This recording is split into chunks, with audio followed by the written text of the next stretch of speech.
You talk about performance without a purpose. What's that? Let's say you have no races. Let's say you have no classes, no nothing. There's no purpose in your life. You know, people need to have purpose to get up. They need purpose to perform. You need to get to a point in your life where there's nothing on the docket. There's no 5K. There's no, I'm going to get into school to be this or that and still perform to the highest level. If you're not constantly performing without purpose, you're not going to be ready when the time comes. It's this magical thing, purpose, that we're all looking for. But what's funny about it all is that we need these things to perform. But we don't take a second to realize the purpose is always there. The purpose never leaves us because the very purpose is you. You are always the purpose. When I'm putting that work in and doing the reps, like that's when I'm actually my most in flow and enjoying myself the most.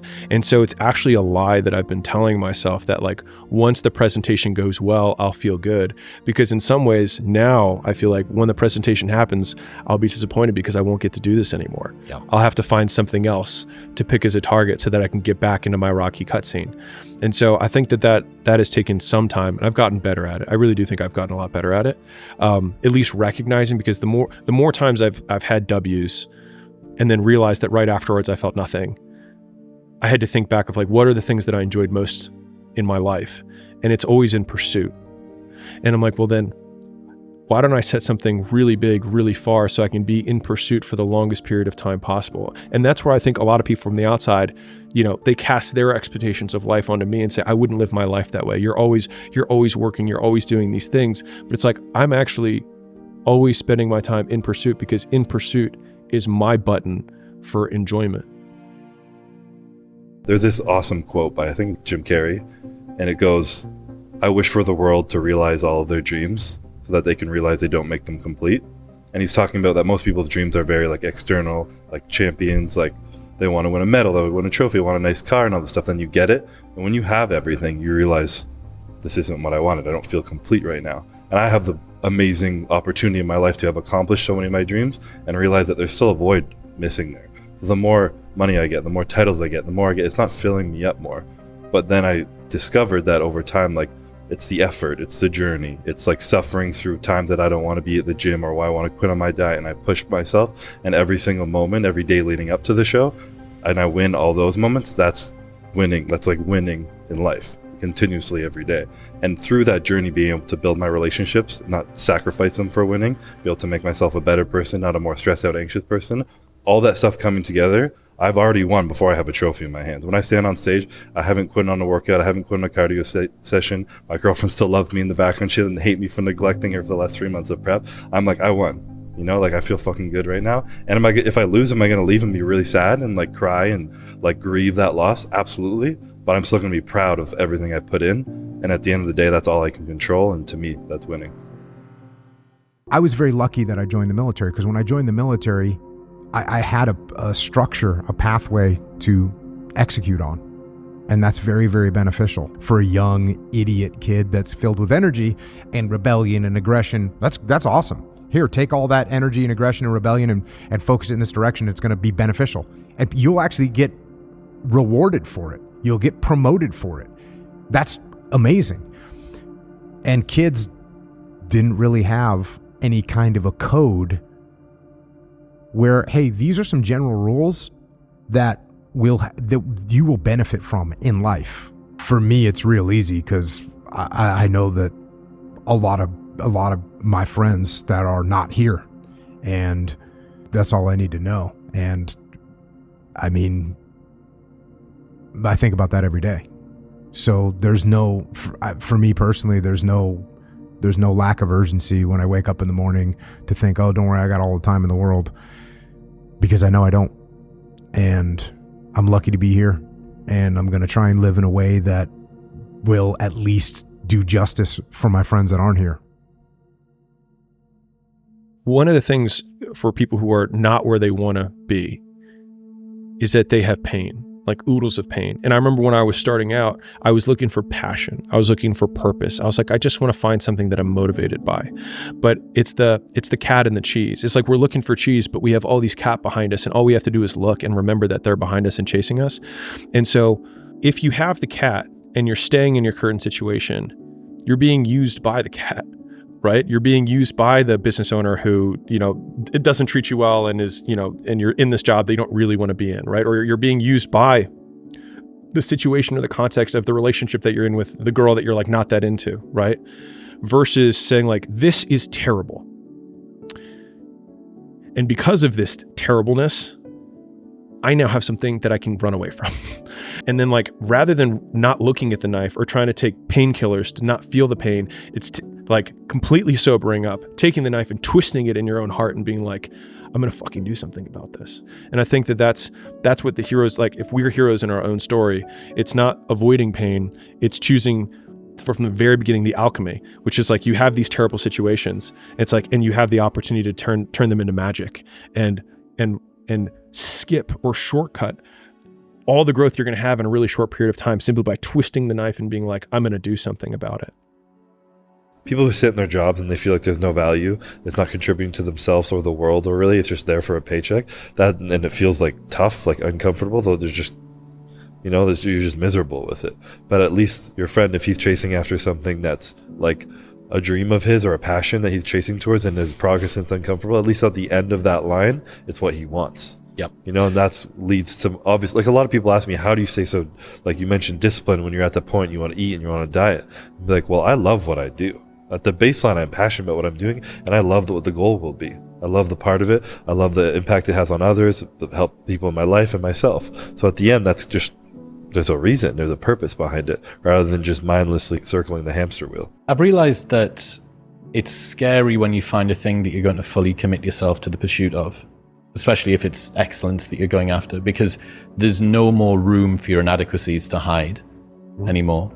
You can't decide to change direction and do something else if things get tough. There's no more ejector seat, right? I've committed to this. This is my thing. And this is one of your rules. Yeah, commit to at least one thing. As hard as you can and see what happens. Yeah, precisely. Yeah. Aim yourself in one direction. And I had a rule with my clients because, you might say, well, I've gone halfway down this path and I found out it's wrong. Well, how do you distinguish that from just giving up? Well, that's a really hard question, right? It's a moral hazard. Because it's inappropriate to continue in a direction you now realize to be wrong, but it's also inappropriate to give up and use that rationalization as an excuse. And how do you distinguish? Especially seeing as we're not transparent to ourselves. Well, right, exactly. So that is genuinely a moral hazard. So one of the principles that I tried to abide by in my therapeutic discussions was, you can change course as long as the next thing you do is equally or more difficult. Because that's a check against just giving up. So you want to discipline yourself so you can get yourself organized so that you can go in a particular direction, so that when you find the right direction, you can really go in that direction. And that does require an apprenticeship of sorts. And it might not matter in some sense exactly what the apprenticeship is, as long as it is rigorous. People presume in the beginning that passion and purpose and meaning and joy and fulfillment are the things that get people going. But as I've said, of all of the high performers that I've spoken to, the vast majority of them are driven by insufficiency and resentment and terrible parents or terrible upbringings or a chip on their shoulder about bullies in school. Pick your poison. They have decided to use that to create the activation energy. What's the missing piece in your life? What's the thing that brought you joy as a kid that you've pushed aside? What is the most uncomfortable conversation with yourself that you've been running away from your entire life? Do you have the courage to engage with that? Are you willing to do a little bit more work? Can you pull back another layer on who you are? Are you man enough to do that? We all have stuff we don't want to deal with, stuff we compartmentalize, or we think, well, I just put that one away and I'm not going to worry about that. I'm good. True growth, true expansion, and ultimately your highest expression and the manifestation of your greatest potential is inextricably connected to and linked to that willingness and courage to do that stuff that you don't want to do. I think one of the themes of your worldview that I've become familiar with is alchemizing bad times into good ones. A reminder that things that seem bad can end up being good. And in retrospect, I think it's obvious and almost romantic to think about that alchemy in that way. But in the moment, it's basically impossible. How can people, or how do you have more of that perspective during a hard time? My undeniable optimism and faith that this isn't all it is. And if it is, so what? That's okay. Well, then really, so what? You know what I mean? What's the big deal? I seem to have a tendency not to make a bigger deal out of things that other people make a bigger deal. And one of the core beliefs I developed over the years was just that I think everything happens for a reason. I think there's a higher purpose. I think it's my job to find it. I think that life happens for us, not to us, but it's our job to figure it out. So that's where that belief comes from. That's like, life has been happening for me. I don't know if you can relate to this. My bet is you could. It's like, have you ever had something happen in your life that was horrible? I mean, it was painful. You'd never want to go through it again in a million years. You wouldn't want anybody else to go through it that you care about. But after 5 or 10 years, you look back and you say, I never want to go through it again. But now I see the wisdom in it. I'm glad it's like it made me care so much more. It made me so much stronger. It made something in me more. Things are not what they are. Things are what we think they are.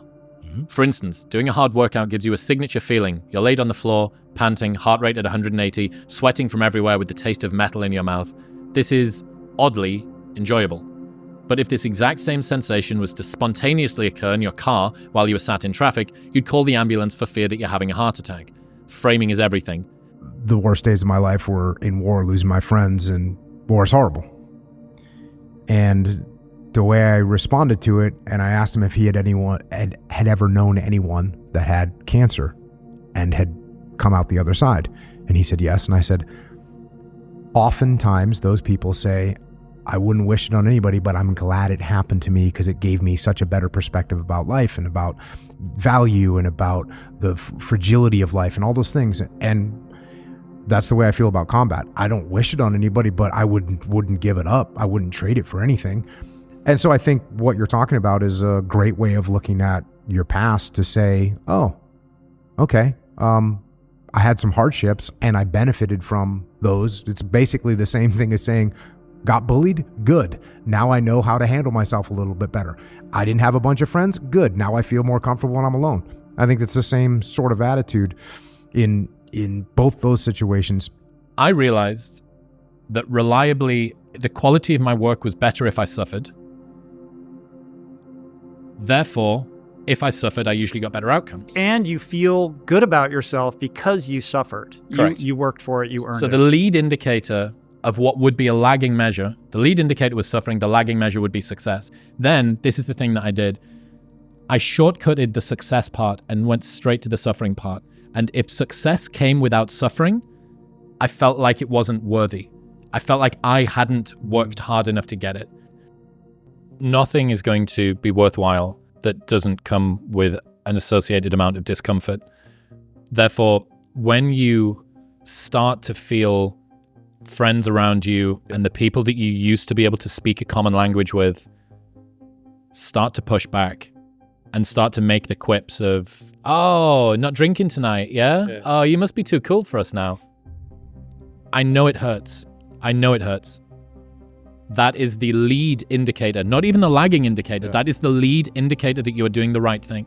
If you know that there is something that you're meant to do, if you know that there's something that you're meant to change, you will have to let certain groups, friends, routines, places, activities, recreations that you do, you're going to have to let those go. And there is this, the Rocky cutscene lasts for 90 seconds in the movie, but it can last for 5 years in your life. And you have no idea whether or not it's even going to work. And that's the bit that always got to me. The bit that always got to me was I didn't even know if there was going to be any glory on the other side. It's like ordering an Uber and never knowing if it's going to arrive or not. And you think, well, I'm just stood here doing the thing but I don't know if it's going to come out on the other side. And I can promise you, anybody that has done anything, moved from any place they were to any place that they want to be, has gone through this lonely chapter. The pushback you are getting is the indicator that you are doing the right thing. It is. And if you can reframe the distaste that you get from other people as the same as that. Because they're projecting the things that they know they should be doing that you are doing that they're not doing. And you remind them of that. If everything is easy in life, if everyone loves what you're going to do, and you have no enemies, you have no opposition, nothing to resist, you're just going to be mush. You're not going to amount to anything. You're not going to be able to push yourself. You're not going to be able to change, evolve. Muhammad Ali said, if I didn't have Joe Frazier around, I would not have become the great boxer that I am. I mean, he would have been a great boxer anyway, but a nemesis like Joe Frazier put me on a much higher level. Because I know every motherfucker ain't going to do what I'm going to do. So this is how you level up. That's how you level up. I know there's a whole bunch of people with that right there. That fires me up. That makes me fucking happy, what you just said. That brings joy to my life right there. Why? Because I know there's so many people that have the ability and just refuse to get off that couch. Refuse to study a few more hours. Refuse to go deeper, to go further. And that's where I gain the advantage. It's so easy to be great nowadays, my friend, because most people are weak. Most people don't want to go to that extra mile. Most people don't want to find that extra because it sucks. It's miserable. It's lonely. You talk about that you were kind of, lonely by yourself. I was the same way. And that used to hurt me growing up. Now I fucking thrive in that shit. That's the only place to be. The outcomes become so irrelevant compared to the reward that you get in the meantime. Because the people who are experts, and this is from my good friend Dr. Kashi, people who are experts at any skill become experts because they learn how to become rewarded from the work itself. They don't actually have something that you don't. It's just that they measure success differently. And so whatever the next mountain that you're trying to climb is, of course it's going to be higher, but it's going to require you to go through the smaller mountains to get to that point. So, because the more able you are, the more able you realize you can become. And you will get way bigger outcomes from the things that you have, like the path that led you here, than you think you can. And so that's why since that moment where I lost everything, and then I was able to make more in the next 12 months, I realized that no work is wasted because I am the output of the work, not the outcome.